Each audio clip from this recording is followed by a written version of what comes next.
இந்த ஸ்தலத்தை மிதித்தாலே பாவங்கள்லாம் விலகிடும். என்ன, கல்யாணம் ஆகாதவங்களுக்கு கல்யாணம் ஆகும், குழந்தை இல்லாதவங்க குழந்தை பேர் கிடைக்கும். அதனால் விசேஷமான ஸ்தலம். மற்றும் இடும்பன், கடம்பன் இவங்கெல்லாம் வழிபட்ட ஸ்தலம். இடும்பன் சரியாக கண் பார்வை தெரியாமல் குளத்தில் நீராடி சுவாமியை வழிபட்டு கண் பார்வை பிரகாசமாக பெற்ற ஸ்தலம். கடம்பன் புத்திர சந்தானம், குழந்தை இல்லாமல் சுவாமியை குளத்தில் நீராடி சுவாமியை வழிபட்டு பேறு பெற்றதாக வரலாறு. ஜேஷ்டாதேவி, ஜேஷ்டாதேவி இருக்கிற கோயில் எல்லாமே ரொம்ப பழமையான கோவில்னு அர்த்தம். அப்பேற்பட்ட ஜேஷ்டாதேவி பின்னாடி இருக்குது. 3 பைரவர், கால பைரவர், குரோத பைரவர், சண்ட பைரவர், அஷ்ட பைரவரில் 3 பைரவர் விசேஷம். அஷ்டமியில் இங்கே ரொம்ப விசேஷமாக நடக்குது. இங்கு மாரியம்மன் ரொம்ப பிரசித்தம். ருத்ரமாரின்னு பேர். சிவாலயத்தில் எங்கேயுமே இது போல் மாரியம்மன் பார்க்க முடியாது. இந்த ஆலயத்தில் தான் மாரியம்மன், ருத்ரமாரின்னு சொல்லக்கூடிய இந்த மாரியம்மன் ஆலயத்திலே இருக்குது. அந்த கோடாலியாக வெட்டுப்பட்ட தெலும்புன்னு சுவாமிக்கு வடவண்ட பக்கத்தில் இருக்குது. சுவாமி இங்கே சுயம்பு மூர்த்தி, தானாக தோன்றப்பட்ட லிங்கம். ரொம்ப விசேஷமான ஸ்தலம். இந்த ஸ்தலத்தை மிதித்தாலே பாவங்கள்லாம் விலகிடும். அதனால் அனைவரும் இந்த ஆலயத்திற்கு சுவாமியுடைய திருவருளை பெற வேண்டுகிறோம். ஹரஹர நம பார்வதி பதஜே ஹர மகாதேவா. தென்னாடுடைய சிவனே போற்றி, எந்நாட்டவருக்கும் இறைவா போற்றி. நாகை மாவட்டம் கீவளூர் வட்டம் கோவில் கன்றாப்பூர் என்னும் இந்த திருத்தலம் 1500 ஆண்டுகள் பழமை வாய்ந்த இந்த சிவாலயம். பாடல் பெற்ற 6ஆம் திருமுறை திருத்தாண்டகம் பாடல் பெற்ற சிவாலயம். ரொம்ப விசேஷமான ஸ்தலம். சுவாமி இங்கே சுயம்பு மூர்த்தி, தானாக தோன்றப்பட்ட லிங்கம். ரொம்ப விசேஷமான ஸ்தலம். இந்த ஸ்தலத்தை மிதித்தாலே பாவங்கள்லாம் விலகிடும். என்ன, கல்யாணம் ஆகாதவங்களுக்கு கல்யாணம் ஆகும், குழந்தை இல்லாதவங்க குழந்தை பேர் கிடைக்கும். அதனால் விசேஷமான ஸ்தலம். இடும்பன், கடம்பன் இவங்கெல்லாம் வழிபட்ட ஸ்தலம். இடும்பன் சரியாக கண் பார்வை தெரியாமல் குளத்தில் நீராடி சுவாமியை வழிபட்டு கண் பார்வை பிரகாசமாக பெற்ற ஸ்தலம். கடம்பன் புத்திர சந்தானம், குழந்தை இல்லாமல் சுவாமியை குளத்தில் நீராடி சுவாமியை வழிபட்டு பேறு பெற்றதாக வரலாறு. மற்றும் கிராம தேவதையாக இருக்கக்கூடிய மாரியம்மன், ஐயனார், பிடாரி எல்லாமே இங்கே இருக்குது. ரொம்ப விசேஷமான ஸ்தலம். அதனால் இந்த ஸ்தலத்தை மிதித்தாலே பாவங்கள்லாம் விலகிடும். இங்கு மாரியம்மன் ரொம்ப பிரசித்தம். ருத்ரமாரின்னு பேர். சிவாலயத்தில் எங்கேயுமே இது போல் மாரியம்மன் பார்க்க முடியாது. இந்த ஆலயத்தில் தான் மாரியம்மன், ருத்ரமாரின்னு சொல்லக்கூடிய இந்த மாரியம்மன் ஆலயத்திலே இருக்குது. அதுக்கு வசந்தோத்சவ திருவிழா சித்திரை மாதம் ஒரு 15 நாள் காப்பு கட்டி விசேஷமாக நடக்கும். இந்த சிவாலயத்திலே சுவாமியுடைய கருவறை வெளி சுற்றிலே 63 நாயன்மார்கள் காட்சி அளிப்பது பெருமைக்குரியது. எந்த கோயிலையும் இது போல் பார்க்க முடியாது. 63 நாயன்மார்கள் சுவாமியுடைய உள்பிரகார சுற்றிலேயே சுவாமியோட எல்லாம் ஐக்கியம். அப்பேற்பட்ட அந்த 63 நாயன்மார்கள் காட்சி அளிக்கிறார்கள். இந்த ஆலயத்திலே முதலாவதாக படித்துறை சித்தி விநாயக பெருமான், குளத்தாங்கரையில் விநாயக பெருமான், அதனைத் தொடர்ந்து ராஜகோபுரம்.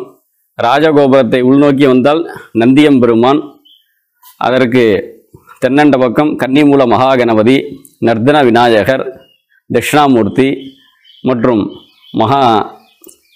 மகாகாலபுரீஸ்வரர் மற்றும் பாலகணபதி 4 கணபதிகள் மற்றும் வேதநாதர், சுந்தரேஸ்வரர் மற்றும் ஜேஷ்டாதேவி. ஜேஷ்டாதேவி இருக்கிற கோயில் எல்லாமே ரொம்ப பழமையான கோவில்னு அர்த்தம். அப்பேற்பட்ட ஜேஷ்டாதேவி பின்னாடி இருக்குது. பிடாரி, ஐயனார், வள்ளி தெய்வானையுடன் முருகப்பெருமான் ரொம்ப விசேஷம். முருகப்பெருமான் இருக்கார். மற்றும் கோஷ்டமூர்த்தியாக லிங்கோத்பவர், பிரம்மா, துர்க்கை, சண்டிகேஸ்வரர் தனியாக சண்டிகேஸ்வரர், மகாலட்சுமி, அதனைத் தொடர்ந்து துர்க்கை, அதனைத் தொடர்ந்து 3 பைரவர், கால பைரவர், குரோத பைரவர், சண்ட பைரவர். அஷ்ட பைரவரில் 3 பைரவர் விசேஷம். அஷ்டமியில் இங்கே ரொம்ப விசேஷமாக நடக்குது. நவக்கிரகங்கள் 9 நவக்கிரகங்கள், தனியாக சனி பகவான், அதனைத் தொடர்ந்து 2 திருநாவுக்கரசர், 2 சம்பந்தர், அதனைத் தொடர்ந்து சூரிய பகவான் மற்றும் எல்லா சுவாமிகளும் இருக்குது. இந்த ஸ்தலத்தை மிதித்தாலே சகல விதமான சௌபாக்கியங்களும் கிட்டும். இந்த கோவில் கண்ணாப்பூர் அப்படின்னாலே எல்லாம் கோயிலை சேர்ந்தது தான். நிலம் லேண்டு எல்லாமே கோயிலுக்கு தான், வேறு யாருக்கும் தனிப்பட்ட யாருக்குமே கிடையாது. அப்பேற்பட்ட கோயில் கண்ணாப்பூர் அப்படின்னால எல்லாமே கோயிலில் சேர்ந்தது தான். அப்பேற்பட்ட விசேஷமான ஸ்தலம் இது. இந்த விசேஷமான ஸ்தலத்தில் சொல்ல வரலாறு என்ன அப்படின்னு கேட்டிங்கன்னா, வித்யாதரப்பெண்ணுன்னா ஆகாயத்தில் உலாவக்கூடிய தேவக்கன்னி. அவளுக்கு கைலாயத்தில் சிவபெருமானை பார்த்துட்டு அவருடைய அழகில் மயங்கி ஆடி பாடி நடிக்கிறா சிவனை திருமணம் செஞ்சுக்கணும் அப்படின்ட்டு. பார்வதி தேவி இதை பார்த்துட்டு தன்னுடைய கணவர் அடைஞ்சிட போடா அப்படிங்கிறதுனால சாபம் விட்றா, மண்ணுலகத்தில் பிறனி அப்படின்ட்டு. சரின்னு மறு ஜென்மத்தில் இந்த கன்றாப்பூர் ஸ்தலத்தை அடைஞ்சி பூலோகத்தில் இந்த மறு ஜென்மத்திலையும் ஆசை விடலை. எதை பார்த்தாலும் சிவபெருமானட்டம் இருக்குது, சிவனை அடையணுங்கிற ஒரே நோக்கம்தான் அவளுக்கு. அதனால் சிவபூஜை மண்ணால் பிடிச்சி சிவபூஜை கடுமையாக வழிபடுறா. திருமணம் பருவம் வருது, எல்லாம் சுவாமியோட இல்லை. அவர் வீட்டுக்காருக்கு சிவனே பிடிக்காது, பெருமாள் மேலே தான் ரொம்ப பக்தி.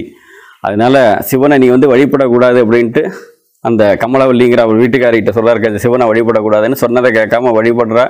வழிபடுறது பிடிக்காம அந்த லிங்கத்தை தூக்கி கிணத்துல எரிஞ்சிடுறாரு. அதான் ஞான தீர்த்தம்னு பேர். அம்பாளுக்கு எதிர்த்தாப்புல ஆக்னேய மூலையில் இருக்கிறது. அதனால அந்த பெண்மணி மனம் மருந்து என்ன பண்றதுன்னு தெரியாம தினமும் மாடு கறக்கிறப்ப கன்றுக்குட்டி கட்டக்கூடிய முளைக்குச்சியே சிவனா நினைத்து தினமும் பாலை கறந்து அதில் சிவபூஜை பண்ணி ரொம்ப நாளாக வழிபடுறா. வீட்டுக்கார அதையும் ஒரு நாள் சொன்னதை கேட்காம வழிபடுற கோபம் கோடாலி, வீட்டில் இருக்கிற கோடாலி எடுத்துகிட்டு குச்சை வெட்டுறாரு. வெட்டும்பொழுது ரத்தம் பீறிட்டு சுவாமி 2 பேருக்கும் காட்சி கொடுத்ததாக வரலாறு. அதான் தரினா முளைக்குச்சி, நடுவுலேருந்து தரித்து வந்தவர் நடுதரிநாதர் அப்படின்னு சுவாமி பேர். சுவாமிக்கு சம்ஸ்கிருதத்தில் பேர் வஸ்தஸ்தம்பபுரீஸ்வரர். வஸ்தம்னா கன்றுக்குட்டி, ஸ்தம்பம்னா கட்டக்கூடிய முளைக்குச்சி, வஸ்தஸ்தம்பபுரீஸ்வரர். அந்த கோடாலியால் வெட்டுப்பட்ட தெலும்பு இன்னும் சுவாமிக்கு வடவண்ட பக்கத்தில் இருக்குது. அம்பாள் பேர் மாதுமை நாயகி. மாதகான சம்ஸ்கிருதத்தில் அம்மான்னு அர்த்தம், உலகக்கெல்லாம் தாயாக இருக்கக்கூடியவள். அதுபோல் தமிழில் மாதுளம்பூ நிறத்தாலை அப்படின்னு பாடுறோம்ல, அதுபோல் மாதுளம்பூ நிறத்தை உடையவள். அதுபோல் அம்பாள் பேர் மாதுமை நாயகி. திருநாவுக்கர சுவாமிகள் 6ஆம் திருமுறை திருத்தாண்டகம் பாடல் பெற்ற ஸ்தலம். ஒவ்வொரு பாட்டும் அற்புதமான பாட்டு. மாதினையோர் கூறுகந்தாய் அப்படின்னாலே சரிபாதி அம்பாளை வச்சுருக்கார். கூறுகந்தாய் மறை கொள்நாபா, 4 வேதங்களும் நிறைந்தவராக இருக்கிறார். மதிசூடி, 3ஆம் பர சந்திரனை சூடின்னு இருக்கார். அதுபோல் 2வது பாட்டு விடிவதுமே வெண்ணீற்றை மெய்யற்பூசி. காலையில் எழுந்திரிச்சு பல்லு விளக்குன விட்டு விபூதி பூசிக்கணும். அதான் எப்படி பூசிக்கணும்? மெய்யற்பூசி, சுவாமியை நினச்சி பூசிக்கணும். மெய்யற்பூசி எவரேனும் தாமாக விளாடத்திட்ட திருநீரும் சாதனமும். திருநீர் அணிந்தாலே சிவபெருமானாட்டம் கருதணும். சாதனம்னா ருத்ராட்சம் அணிந்தாலே சிவபெருமானாட்டம் கருதணும். தொழும் அடியார் நெஞ்சனுள்ளே, தொழக்குழ அடியார் நெஞ்சிலெல்லாம் நான் தான் இருக்கேன் அப்படிங்கிறார் திருநாவுக்கர சுவாமிகள் பாடலில். ஒவ்வொரு பாட்டும் அற்புதமான பாட்டு. இந்த ஸ்தலத்தில் திருவாரூரிலிருந்து மாவூர் வழியாக இந்த ஸ்தலத்துக்கு அடையலாம். ஒரு 20 கிலோமீட்டர் தூரத்தில் கோவில் கண்ணா ஒரு கிராமம், சின்ன கிராமம் தான். இந்த சைடு வந்தீங்கன்னா கீவலூர்லேருந்து சாட்டியகுடி அங்கேருந்து ஒரு 15 கிலோமீட்டரில் இந்த சைடு அடையலாம். கோவில் நடை திறப்பு காலை 6 மணியிலிருந்து 12 மணி வரை திறந்திருக்கும். மாலை 5 மணியிலேருந்து இரவு 7:30 மணி வரை இந்த ஆலயங்கள் திறந்திருக்கும். எப்பொழுது வந்தாலும் அர்ச்சனை ஜாமான், கிராம கோயிலுங்கிறதுனால அர்ச்சனை ஜாமான்கள்லாம் இங்கே கிடைக்காது. நீங்கள் வரும்பொழுதே வாங்கிட்டு வந்துட்டீங்கன்னா ரொம்ப சௌரியமாக இருக்கும். இந்த ஆலய அர்ச்சகர் ஜி தியாகராஜ குருக்கள். ஃபோனில் தொடர்பு கொண்டுட்டே வரலாம். என்னுடைய ஃபோன் நம்பர் 944 244 60 77. எப்போ வந்தாலும் தரிசனம் செய்யலாம். அதனால் அனைவரும் இந்த ஆலயத்திற்கு சுவாமியுடைய திருவருளை பெற வேண்டுகிறோம்.